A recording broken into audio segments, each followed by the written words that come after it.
right, you guys, this is absolute insanity how much snow we have over the course of the last couple of days.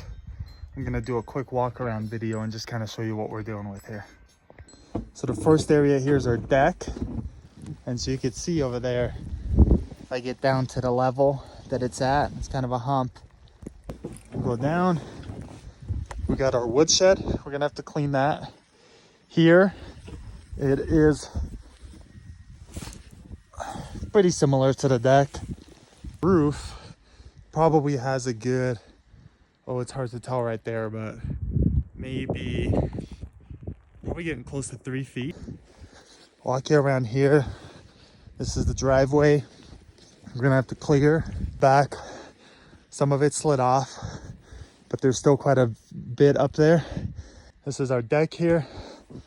All of this gonna have to be cleared. I'm walking over here.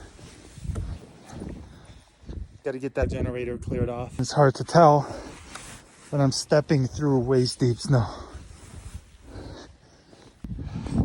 And the last part's gonna be clear off the hot tub here, and then that might be it.